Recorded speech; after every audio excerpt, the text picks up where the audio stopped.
Welcome back to another episode of The Conservative Lion. Thank you for watching. Thanks for all my new subscribers as well. I wanted to talk about something that's going on in the state of Wyoming. For those of you who may not have heard, their Republican-led legislature has just passed a resolution where they are, speaking of banning the sale of new electric vehicles in the state of Wyoming by 2035 in an effort to protect the state's largest industry by revenue, which is the oil and gas and mining industry. The state of Wyoming, for those that don't know, is the smallest state in the nation by population.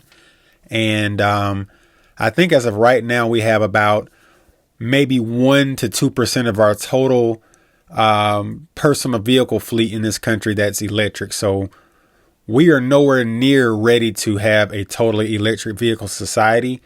I would surmise that we're at least 15 to 20 years out if we were to start making the investments into upgrading the infrastructure for the proper charging station adequacy and all that. And then on top of that, we have a supply chain issue because most of the rare earth metals that are needed for those batteries come from faraway places around the world, such as sub-Saharan Africa. And I think China produces some of those metals too, which is not very good for us. As we all know, electric vehicles, they use lithium, which is a rare earth metal.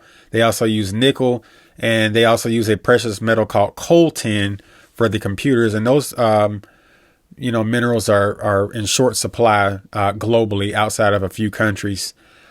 Cell phones also use coltan as well as other electronic equipment like iPads and computers and stuff like that. So with all the supply chain issues we're having, I totally understand the legislature out in Wyoming. It's one of the most conservative, if not the most conservative state in the country.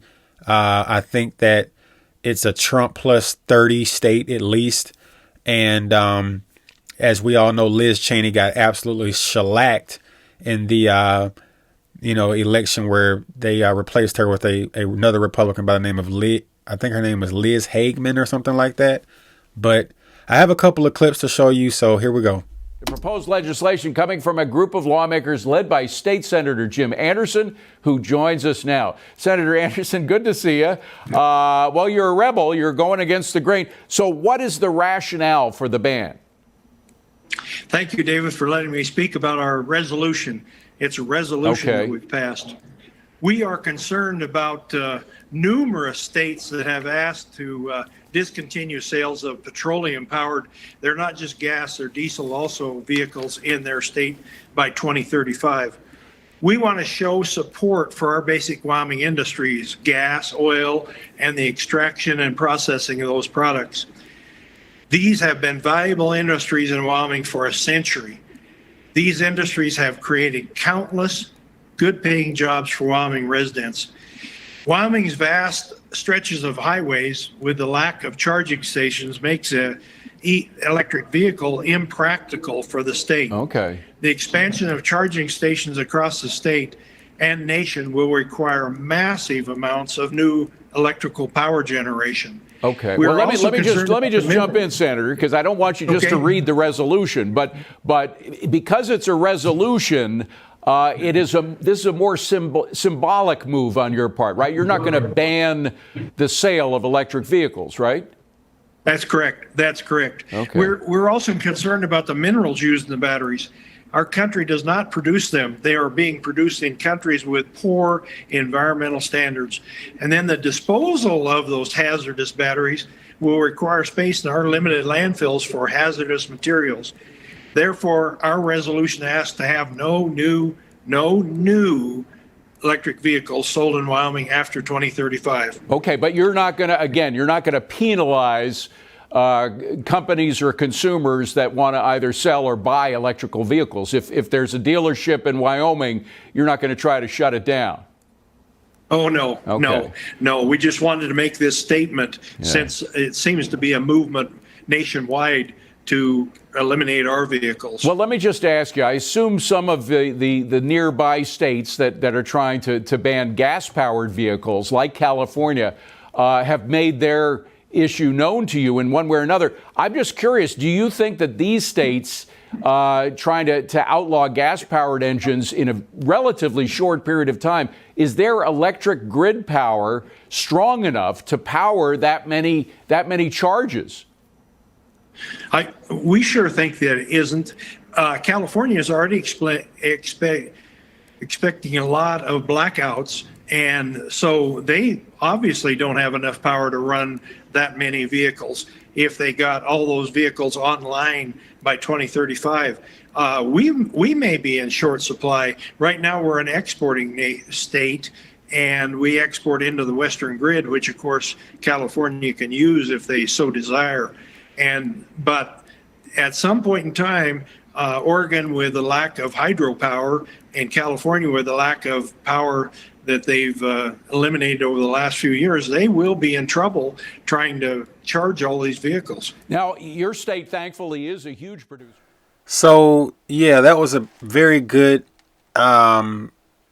detailed explanation as to why they passed this resolution. And for those of you that don't know, a resolution is not a binding law. It is not going to be the law of the land. It's basically just a statement or opinion by a legislative body.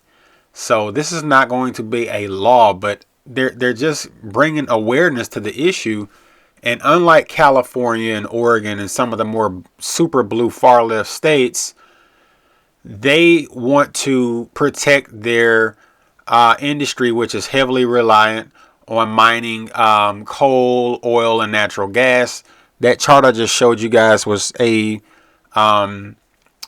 basically a bar graph that shows the most prominent industries in the state of Wyoming, and mining is number one. And mining can be, rare earth metals. It can be mining natural resources like coal, oil, natural gas, energy, etc. So at the end of the day, I understand completely why this Wyoming legislator named Jim Anderson and several of his Republican colleagues passed this resolution.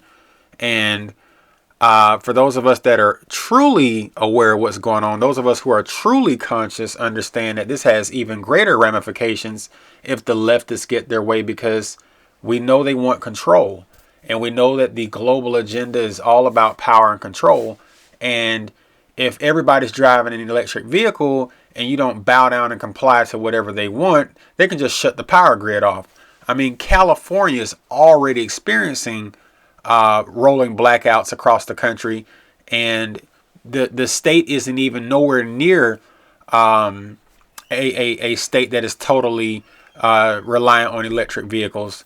We have God knows how many millions of miles of roads and pipelines, oil pipelines, gas pipelines, etc., that are already in place, and the oil pipelines are there for delivery of oil and gas, and our infrastructure has been working fine for decades since we started using oil and gas.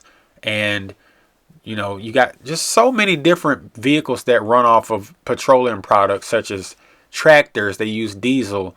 Your semi trucks use diesel. Your airplanes use jet fuel. It's just so kerosene. I mean, it's just so many different products that come from oil itself. And a lot of the product that we use every day, whether it's just simple consumer goods like clothes and furniture and just some of our toiletries that we use for our day-to-day hygiene routines, all the stuff that we use every day that gets shipped from overseas, it gets shipped on these massive cargo ships, and those massive cargo ships use what's called heavy bunker fuel. And for those of you that don't know, heavy bunker fuel is the thickest, goopiest, gunkiest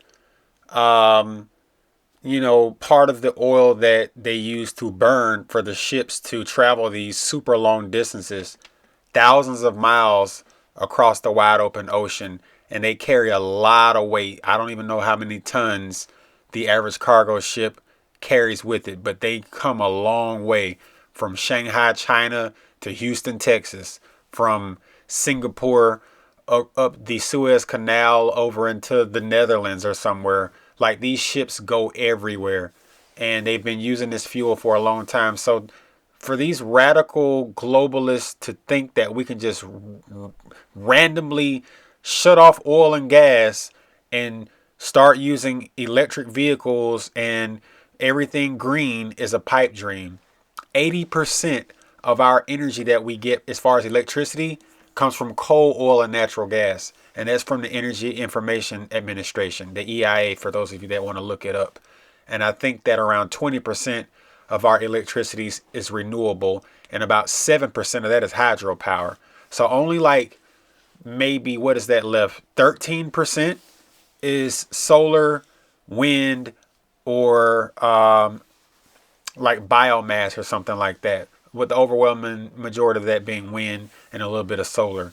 So we're nowhere near ready to switch over to a fully green economy. And even if we did switch over to a fully green economy, there is no such thing as a fully green economy, because to produce wind power, you need to use oil and gas to produce the material to make the wind blades and the turbines and all that. It's just no such thing. Solar panels are only about 25% efficient. So that means that out of all the sunlight that hits those panels, only 25% of that energy becomes energy. The rest of it is just lost. So we got a long way to go. Salute to Wyoming, like I said, for pushing back. We need more states to push back, because you have several states that have already committed to this stupid pledge that by 2035, no more gas-powered vehicles are going to be able to be sold. I don't believe in banning electric vehicles. I believe in the free market solution. I believe that there's enough room in our economy for both electric and gas. I personally wouldn't mind owning an electric vehicle one day. I don't own one right now. I have a car. I have a truck. My car uses premium fuel. It's an Infiniti. And my truck uses regular fuel. I like gas. I like gas-powered vehicles. And maybe one day I'll get a Tesla or an EV. I don't know yet. But right now I'm not in a hurry to buy one. And I don't believe that the government or any type of outside entity, such as the globalist, should be influencing what type of vehicles we drive in this country. So anyway, guys, thanks for watching. That's enough ranting for today. Like, share, subscribe. See you on the next one. Peace.